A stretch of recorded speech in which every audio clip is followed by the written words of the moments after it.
let's focus in on the question of Yeshua and the law. Did he abolish the law? Now, some Christians would say, yeah, he did. He made an end to the law, and that's no problem because now we have Christianity. Well, it's a big problem if you're a Jewish person, because one way that you could distinguish a false prophet from a true prophet, or by extension, a false Messiah from a true Messiah, was their relationship to Torah. In other words, if someone comes along according to Deuteronomy 13 and says, okay, let's follow other gods, trash this, break all the commandments, follow other gods, trash this, and work signs, wonders, and miracles, you're just being tested. Reject them. That's why Yeshua says in Matthew 5, beginning verse 17, don't think I came to abolish the law of the prophets, but to fulfill. And then he goes on to say that until heaven and earth pass away, not one tiny little stroke of the law will pass until everything is fulfilled. And then he goes on to say, whoever keeps the least of these commandments will be great in the kingdom. Whoever breaks them, teaches others to do the same, will be the least. And your righteousness must surpass that of the scribes and the Pharisees, Matthew 5, 17 to 20. Let me explain how Yeshua relates to Torah. First, if you will go through all of the commandments, and I do this, I do it for you, do the work for you in volume 4 of Answering Jewish Objections to Jesus, but go through all the commandments that are forever, for all generations, and so on. If you will go through those, you will see that about 75% of the forever commandments have to do with commandments that we could only keep with a temple standing, functioning priesthood, and Jewish sovereignty in the land. In other words, through most of Israelite history and through most of Jewish history, we have been unable to keep 75% of the forever commandments. In fact, from within one generation after Yeshua until today, we have been unable to keep 75% of the forever commandments. If you will actually go through the Torah starting in Exodus 12, which is the very beginning of chapters dealing with giving of law, with Passover, and then in particular, Exodus 20 and thereafter, and look at all of the legal chapters, all the chapters dealing with commandments, laws, etc., you'll find there roughly 75%. The vast, vast majority of the content there cannot be observed without a functioning priesthood, standing temple, and Jewish sovereignty in the land. Now, Yeshua prophesied that this was going to be destroyed, the temple was going to be destroyed, and we'd be exiled and suffer terribly. And he prophesied and said that his death was the beginning of the new covenant. He was inaugurating the new covenant with his body and with his blood. And that this was now going to bring a new and better covenant that Jeremiah prophesied in Jeremiah 31 with the Torah of God being put in our hearts. Does it mean the same Torah? This means the teaching of the Lord. Could be the same 5 books, could be other things, but the principles, the teaching of the Lord would now be put in our hearts, and we'd be supernaturally empowered to keep these things. And there'd be a once-for-all forgiveness of sins instead of annual sacrifices, annual sacrifices, annual sacrifices. So what does he tell us? To summarize for you, he takes everything having to do with approach to God, namely sacrifice, offering, temple, priesthood, blood, and he himself becomes our great high priest. He himself becomes the ultimate sacrifice, the atoning power, the death of the righteous. And in himself, all these things we can't fulfill anymore, he now does and brings to completion. He brings to completion what the animal sacrifices were pointing to, what the priestly ministry was pointing to. He brings it to completion. Now, let me take this a little further.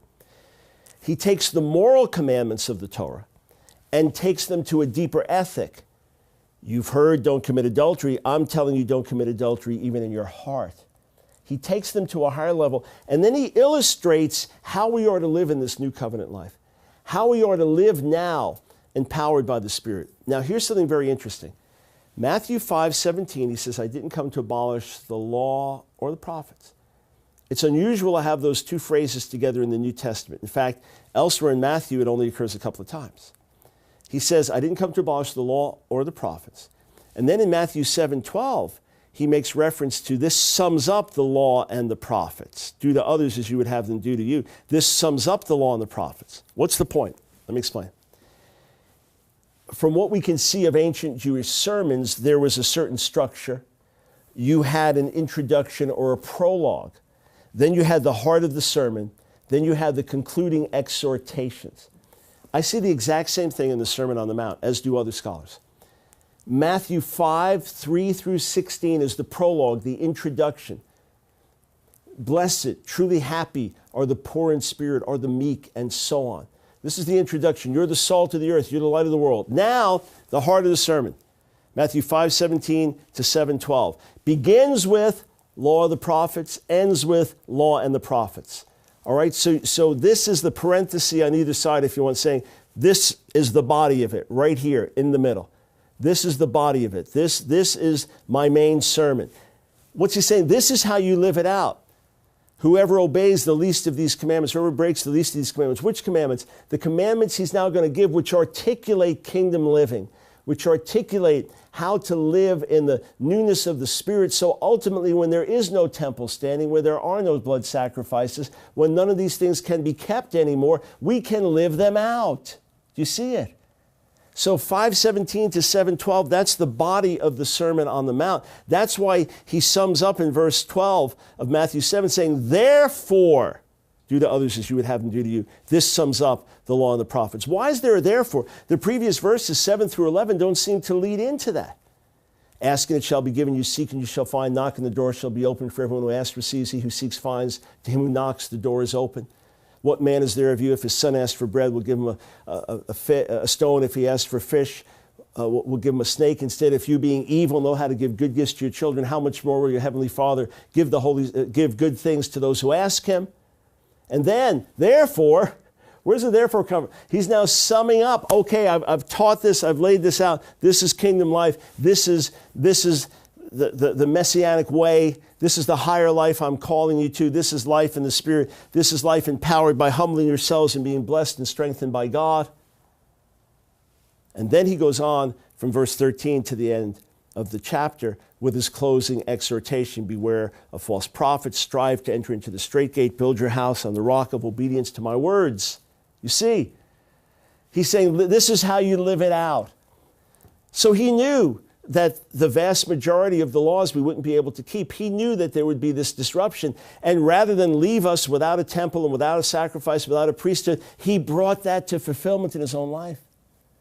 He fulfills the biblical calendar, as we saw in previous classes, his death corresponding to Passover, his resurrection, first fruits, the giving of the Spirit, Shavuot, Pentecost, and then what we still await, his return with the blast of the shofar, Yom Teruah, which becomes Rosh Hashanah, the Jewish calendar, and then Yom Kippur, national cleansing for Israel after he returns, and then all the nations coming into Jerusalem to celebrate Sukkot, tabernacles. He's the fulfillment of the biblical calendar, that which has been and that which is yet to be. And then there's more. There's more. Sabbath. There are many, many Messianic Jews I know, and they observe the Sabbath. They love the Sabbath. As I record this now on a Friday afternoon, I spoke with a Messianic Jewish leader a few hours ago, and he wished me Shabbat Shalom. That's lifestyle for him. He wasn't doing that because he's trying to win a Jew to Jesus. He's going to put on the show and make believe he's Jewish. No, he loves the Sabbath, and God gave it, and Yeshua never rescinded it. But I want to show you that it goes beyond that. I want to show you it goes beyond that. Matthew chapter 11, beginning verse 28, Yeshua says, come to me, all you who labor and are heavy laden, and I will give you rest. Learn of me. Take my yoke upon you. My yoke is easy, my burden is light. Find out who I am. Emulate me. You'll find rest for your souls. Rest, the operative word there. Now that goes straight into Matthew 12. And in Matthew 12, there are disputes about Sabbath observance. And Yeshua is pointing to a better way and saying you're caught up with minutia. You're caught up with a certain system. There is more to it. I'm showing you a better way. And ultimately, I am the Sabbath rest you're looking for. You find it in me. The Messiah embodies it. Now, it doesn't mean that we become lawless. What it means is we now see what the Scriptures were pointing to, what God's intent was. So yes, you can observe a seventh-day Sabbath, but it's no death penalty for not observing it, because the goal is ultimately to find rest in Messiah.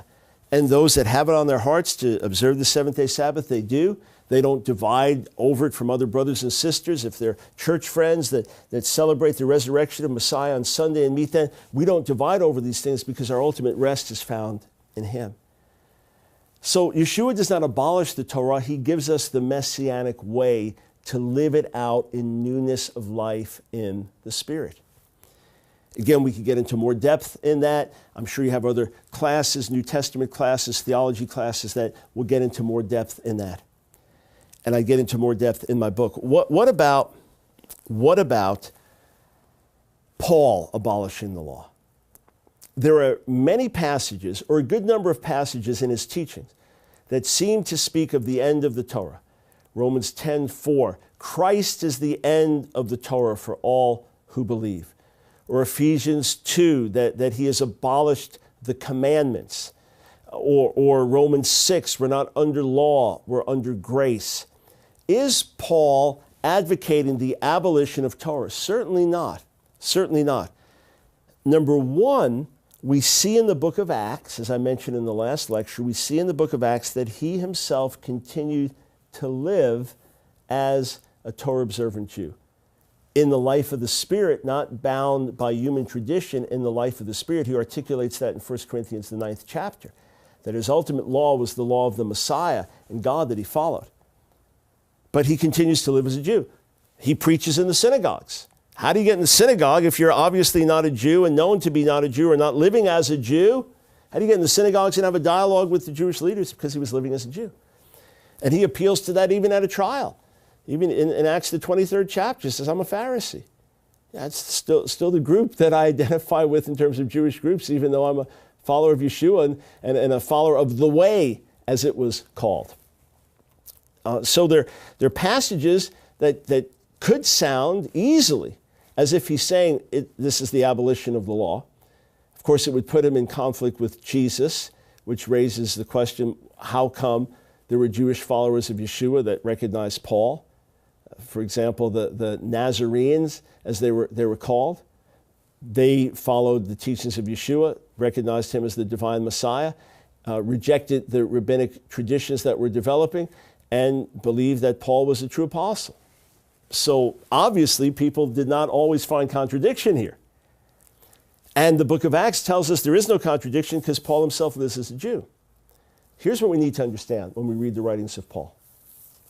And the New Testament tells us itself in 2 Peter 3 that some of his writings are hard to understand and people have misinterpreted them. If it's hard to understand, it can't be from the Lord. Do you really believe that if you're a religious Jew? You've ever learned Talmud? Of course not.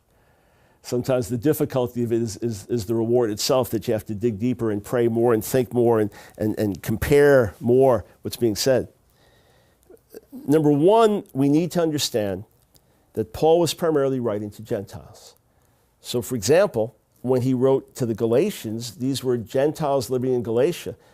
There were other followers of Jesus who came and taught. They were Jewish followers of Yeshua, but they had departed from the real gospel message, and they were telling Gentiles, you must be circumcised and obey the law of Moses in order to be saved. You must be circumcised and obey the law of Moses in order to be saved. And Paul said, no, if you do that, then you've fallen from grace. You're no longer just receiving God's mercy and grace and favor. No, you're now saying you've got to keep every... No, that's not why the Messiah came. The Messiah did not come to make Gentiles into Jews. He came to make a way for Jew and Gentile to be forgiven of sin and come into new life in him. So Paul is combating that. And when he is combating things in the midst of that letter, he's not telling Jews don't live as Jews. That was never the dispute. Jews lived as Jews. In fact, he writes in 1 Corinthians 7, if you came to faith in Messiah, you were circumcised, don't become uncircumcised. If you're uncircumcised, don't become circumcised. If you come to faith as a Jew, don't become a Gentile. You come to faith as a Gentile, don't become a Jew. So, first thing we've got to recognize is that he was writing to Gentile believers, and he was not instructing Jewish believers about what to do and what not to do. That's the first thing. The second thing, he understood the law in a sense to be like scaffolding for a building. Scaffolding for building. That scaffolding is necessary when the building is being erected, but once it's built and it's standing on its own, you take the scaffolding down. He understood that the purpose of Torah was to bring us to the Messiah. Hence, Romans 10:4 uses the Greek word telos. Most English translations will say Christ, Messiah, is the end of the law, but it could just as readily be translated the goal to which the Torah prophesies, or the Torah points, the goal to which it's going is Yeshua the Messiah. So, when he speaks in this way, Galatians, the 3rd chapter, he explains that the law, the Torah, was a pedagogue, a tutor, to bring us to the Messiah. Let me explain. In the ancient world in which Paul lived, the ancient Greek world, he was a Jew who was a Greek citizen. You would have a household servant, your slave, and the job of that slave would be to take children back and forth to school and oversee their mentoring and their education. In other words, not the teacher, but the pedagogue, the one that would be responsible for making sure they're getting trained and taught and cared for back and forth and so on, watched over. Well, Paul says that's what the law did for Israel. I use the analogy of scaffolding to say this was to keep Israel understanding who God is, what his laws are, what his requirements are, what his holiness is about, who the Messiah will be, to keep them on this path. Now that Messiah comes, now the building is completed, we don't need the scaffolding, we don't need the pedagogue anymore. Now the fullness has come, that which the Torah was pointing towards, and now God writes his righteous principles on our hearts. And for Gentiles, that's all that was ever required. God never required Gentiles to keep all of the law of Moses. When he says we're not under law, we're under grace, what he means is we're no longer under a system that we cannot live up to on our own. We're no longer under the law's condemnation. We're no longer under the law as a tutor or pedagogue. And we're no longer under the law as a system of righteousness and justification, because we see from the history of Israel in the Hebrew Scriptures that we fell short over and over and over and over and over and over again. And then from our near 2,000-year exile from the land that we've been falling short over and over again. Otherwise, we would have been fully restored and the glory of God covering the earth a long time ago. He recognizes that based on the system of law, it brings condemnation and judgment. That, as he says in Romans 7:12, that the law, the commandment are holy and just and good, but they show us our sin. So he writes in Romans 3 that no one's going to be justified by the law. Yeah, here it is, do it, live it out, and yet we all fall short, which then condemns us. You say, doesn't that abolish the law? No, he said it establishes it. Romans 3, because it's the law itself that tells us in Genesis 15 in the Torah that we're justified by faith. And that we need, according to Deuteronomy, a new heart. Where does that new heart come from? We can't get it on our own. We need God to grant it. That's what happens when the Messiah comes and we receive a new heart and a new spirit. Paul was also against anything that put a wall up between believers or anything that smacked of racial or ethnic or spiritual pride. So think of this for a moment. And by the way, the subject of Paul and the law is complex. I've meditated on it, studied it for decades, as many others have. I am not a scholar of Paul. I am a student of Paul for decades and involved in the scholarly literature. But there is a massive debate from every angle within the church, within the Jewish community, within the Messianic Jewish community. I'm simply laying out principles as best as I understand it and as simply as I can put these things. But let's understand that in Paul's vision, the Messianic era had broken in. The Messianic era had broken in, and Paul saw in the prophetic scriptures, Paul saw in Deuteronomy and the Psalms and other passages in Isaiah that in the Messianic era, or in a future time, that the Gentiles would serve God alongside of Israel. The Gentiles would serve God together with the Jewish people. And he realized, wait, Messiah has come. Messiah has come. And now in Messiah's family, the two become one without losing their distinctives. Now, when a Jewish man wakes up in the morning, what's one of the first prayers he prays? He prays a prayer of thanksgiving. And he thanks God for three things. What? He thanks God that he's not a woman.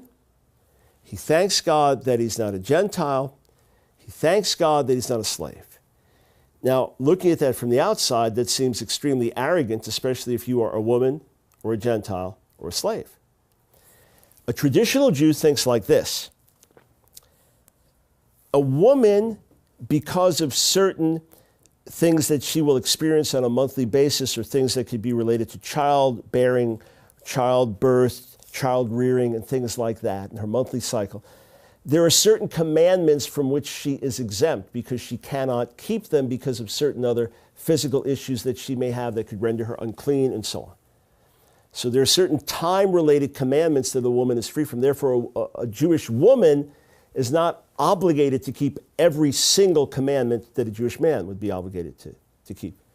What about a Gentile? Well, of course, a Gentile was never given the entire Torah to keep. So a Gentile would not be required to keep the entire Torah. What about a slave? Well, the slave can't because they're under someone else's control, and that other person may make them work on the Sabbath or only feed them food that's non-kosher or whatever, and they have no control over the matter. They want to go and offer sacrifice, but they can't because they're someone's slave. So who is it, the only one, who is required to keep all of the commandments through Jewish eyes? A free Jewish male. Not a slave, not a Gentile, not a woman. Are you getting it? What does Paul write to the Galatians, to the Colossians? That in Messiah, in Yeshua, there is neither, what? Jew or Gentile, Jew or Greek, circumcised or uncircumcised. There is neither slave nor free. There is neither male nor female. Now, elsewhere in his letters, he addresses masters and he addresses slaves, so he knows they still exist. Elsewhere in his letters, he addresses men with certain teaching and women with other teaching, so he knows they exist and he makes distinctions. But what he's saying there, and it could well be that this Jewish tradition existed already in his day, of saying, I thank God I'm not a woman, I'm not a slave, I'm not a Gentile. And Paul says in Messiah, there's no male or female, there's no slave or free, there's no Jew or Gentile. What he means is we all stand equally before God. What he means is in Yeshua, there is no caste system, there is no class system. That we all have access to God through Yeshua, that we all can stand in his presence as spiritual priests in a spiritual temple that he has now built and offer up spiritual sacrifices of praise and adoration. And there's no distinction, and we are all called to obey him fully. He's not saying that in God's sight there's no difference between a Jew or a Gentile, a man or a woman, or a slave or a free person in terms of different abilities, different callings, things a woman can do that a man can't, and vice versa, things that he's given to Gentiles, things that he's given to Jews. Our unity is found in our diversity. Our unity is found in our distinctives. Just like you listen to an orchestra, it has all the different instruments, each playing their part. Our diversity, our distinctives bring unity. So today you have a Messianic congregation worshiping on Shabbat, on the seventh-day Sabbath. And they may share a building with a church. And that church meets on Sunday morning and celebrates the resurrection of Jesus. And they're one in Yeshua. And the Jewish believers may say, you know, just to be in solidarity with our people, we don't eat shellfish, we don't eat bacon, pork, and that's just to be in solidarity with our people. We know it doesn't internally defile us. We understand those principles of Yeshua. Those things don't internally defile us. In that sense, foods are clean, but we choose to not eat certain things. But we've got no problem whatsoever with our Gentile friends eating bacon. It doesn't matter to us. In other words, each group can have their distinctives. You can have your men's, women's, you can have men's meetings and your women's meetings in your congregations. That's fine. Men can have certain leadership roles, women other ministry functions. That's fine. But Paul's saying there is no barrier that separates us anymore. Ephesians 2, the middle wall of partition has come down. So in that sense, the commandments that would divide us have come down so that we can have unity in Messiah. And we know in the temple in Jerusalem in Yeshua's day that there was that wall. No woman can go beyond here. No Gentile can go beyond here. In Yeshua, that wall comes down. We have equal access to God. It doesn't mean the law is abolished. It means it now comes into its fullest expression and meaning in the Messianic era. And it also means that it may be on the hearts of Jews to live a certain way and Gentiles to live a certain way, but we do this as one body without ethnic or racial or spiritual separation. And we find unity in our diversity. The last lecture, I want to look at the question of Jewish tradition and why we reject the idea that there's an unbroken chain of tradition going all the way back to Moses on Mount Sinai. Thanks so much for watching the broadcast. One of our viewers recently communicated to me, there's nothing more important that you can be doing. And you know, we hear from Jewish people through our materials, they've come to faith in Jesus Yeshua. Others had fallen away and they've come back to the Lord. Christians tell us they're now equipped to reach Jewish people with the gospel. And we have amazing open doors before us to reach more and more Jewish people than ever before, but we need your help. Everything we do is a team effort. Would you join together with us and become part of our team? Go to my website right now, askdrbrown.org, askdrbrown.org. Click on the support banner, the TV support banner, and join us. And for your gift of any size, I want to send you this book. I'm going to sign it for you. It's an exclusive hardcover edition of my book, The Real Kosher Jesus, which was written and published in a miraculous 10 weeks' time. I'll send it to you for your gift of any size. Go to askdrbrown.org, click on the TV support banner, become a monthly supporter, help us with a one-time gift, and friend, be assured that together we're making a difference in the salvation of Israel. Please visit our website or call and ask how you can receive access to our countless free resources. Learn exciting information on what is happening around the world and with our ministry today. When you visit our website, be sure to check out our bookstore for the latest videos, books, and more. You may want to join us during an upcoming radio broadcast. Please contact us today for more information. Please remember, this ministry depends on tax-deductible donations from viewers like you. Well, I trust you enjoyed this week's episode of our broadcast answering your toughest questions. We've just finished now answering Jewish objections to the New Testament, and I hope you found it enlightening and faith-building. Next week, we're going to begin to tackle traditional Jewish objections to faith in Jesus. If you're a committed Christian, these broadcasts will be completely eye-opening to you. They'll bring you into a realm that you probably didn't even know existed. And if you are watching as a Jewish person and you do not yet believe in Jesus, or maybe you're just wondering, how could the rabbis possibly be wrong? Be sure to tune in next week as we begin to answer traditional Jewish objections to faith in Jesus, Yeshua the Messiah. And be sure to visit my website, askdrbrown.org, for hundreds of hours of free resources. Join me next week right here on Answering Your Toughest Questions.